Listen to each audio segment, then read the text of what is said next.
Hi, this is the schematics of this fuel indicator. You can see my previous video if you want to see the turn on of this thing. So inside this instrument you have two different boards which are attached with these 7 wires here. On the mechanical side you have actually a stepper motor here. It is a unipolar stepper motor with the 6 wires here. And you have also a switch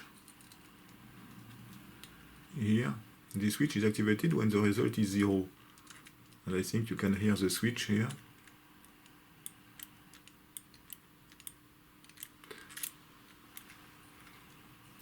So here is the schematics, the diagram of this device. The two boards are represented in this schematics. On the green area here, you will find the power supply board. This is this one. And the second one on the bottom is for the motor control. It is this board here with several transistors.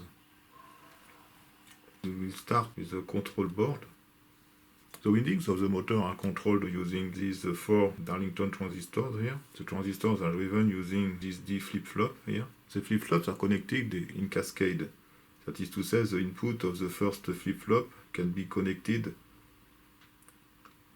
to one of the outputs of the second flip-flop, depending on the state of this input. And it is the same for the second one. Actually, this input permits to drive the motor in one direction or in the other one. And the input clock is here. It is the common clock of the flip-flop here. So this device has 2 functioning modes. The first one is what I called the clear mode in order to have a 0 display. So you have a specific line here which is accessible on the rear connector of this instrument. And when this line is at high level, let's say 5 volt or something like that, or above 5 volt or 10 volt, there is anyway a limitation with this resistor and this Zener diode here. So in this case, when the voltage here is above a given limit, in order to saturate this transistor, then automatically the reverse direction is selected. At the same time, this will activate this pulse generator using this unijunction transistor. So this one will generate some pulses at the first base here, and these pulses are transmitted to the clock of the stepper motor control. So the motor will run in reverse direction. And you find also this switch here. It is a switch we discussed a few minutes ago, this switch. So when the switch is closed, it makes a short circuit between this capacitor and the oscillation stops immediately, and the motor stops also. When this line is at high level, it activates also this second junction transistor. So this permits to have a defined output configuration of the flip-flop when the clear function is activated. When the clear function is not activated, the instrument is in normal mode in order to count the fuel. In this case, this generator is not activated. The pulse comes from this circuit here. And this circuit actually is a comparator because you have a positive feedback here. So the input here is compared to a given threshold, which is defined by these 2 resistors here. So at this output you have a square wave. At least you have some pulses with 5 volt amplitude. And these pulses are sent to the flip-flop using this RC network. So the last circuit on the top right of the page is to control the power supply of the motor. In clear mode, this line is at high level, so this saturates this transistor here, which saturates also these 2 transistors, and you have at the common winding point the maximum voltage, which is VA voltage here, which is this voltage here. In normal mode, at each rising edge of this signal here, you will have the same a saturation of this one and a full power given to the motor. This permits to increase the speed of the motor. In order to have a fast operation, we need to apply a high voltage in order to have a rising time as short as possible. So this high voltage is applied during a small amount of time and defined by this capacitor and the resistance load of this circuit. And after that, after this time, you have this resistor, which is 1K, which permits to give a given current to the motor. So it is also to save energy, because when the motor stops, you don't need to apply a high current into the windings. So now we can make some tests on this unit and see if it works.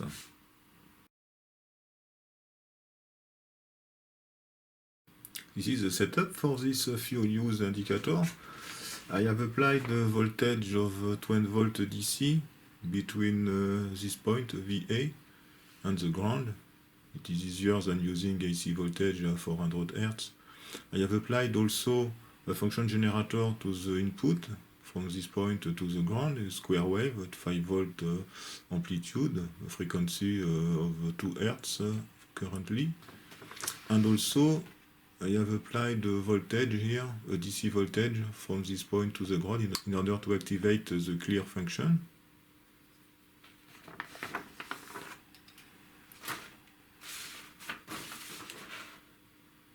So let's power on this thing.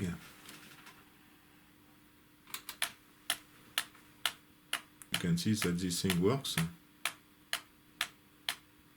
Let's see the maximum frequency count. Actually, this should be limited because, as you can see on the schematics, you have a low-pass filter here with 22K and 4.7 microfarads. So we should expect a limit of a few hertz.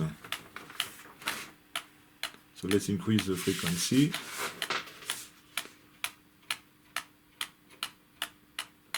Currently, I have 3 hertz approximately. 4.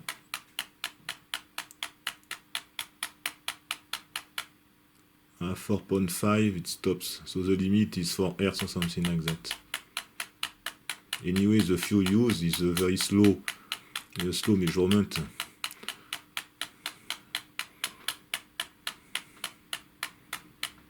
I will return to 1 Hz approximately. So this is 1 Hz. So we can try now the clear function. So I will apply a DC voltage to the clear input.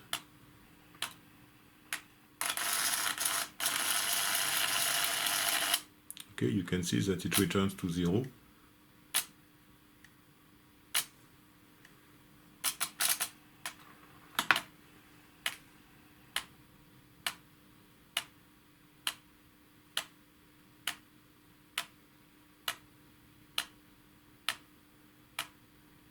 So this thing works perfectly.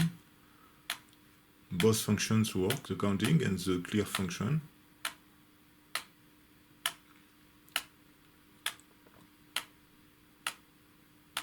So that's the end of this video. Thank you for watching and see you soon. Bye bye.